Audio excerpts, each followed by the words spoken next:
Some people say that mass immigration into the United States can help reduce world poverty. Is that true? Well, no, it's not. And let me show you why. This gumball represents the 1 million legal immigrants that the United States has taken every year on average since 1990. Now, who in the world deserves our humanitarian compassion? The World Bank has one measure of the desperately poor of the world. They make less than $2 a day. And how many people make less than $2 a day in the world? Well, let's start with Africa. In Africa alone, there are 650 million people who make less than $2 a day. 650 million. And in India, another 890 million people, desperately poor. China adds another 480 million people, making less than $2 a day. And unfortunately, the rest of Asia has a heartbreaking 810 million people who the World Bank says make less than $2 a day. And finally, there's 105 million of Latin America's population that are desperately poor. All told, the World Bank says there are 3 billion people in the world. 3 billion people who are desperately poor, making less than $2 a day. That's 3,000 gumballs.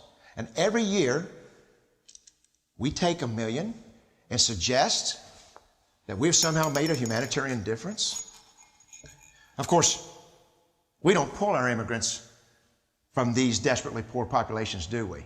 These people are too poor, too sick, too disconnected to make it here as immigrants. We tend to pull our immigrants out of the better off poor of the world. And Mexico tends to define the type of immigrant that we bring here because the plurality of people come from Mexico. And Mexico is poor. How many people in the world live in countries that have average incomes lower than that of Mexico? And the World Bank tells us that that number is these 3 billion plus another 2.6 billion people. 5.6 billion people in the world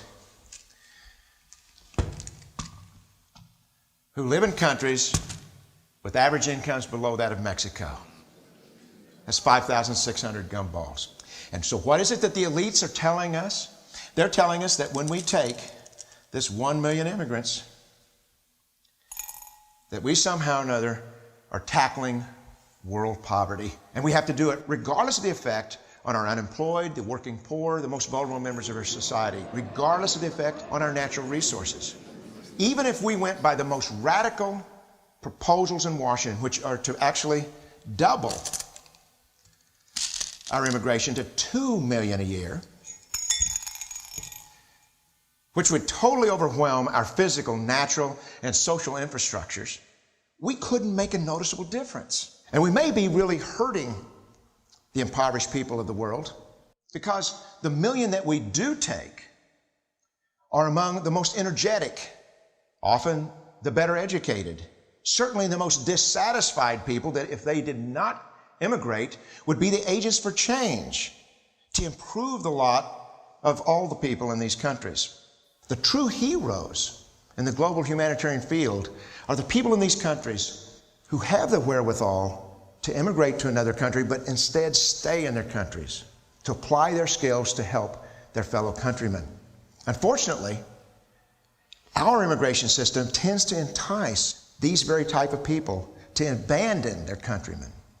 The impossibility of making even a dent is actually worse than it looks here. Because last year, when we took 1 million immigrants, these countries added, births over deaths, 80 million more people into the impoverished population.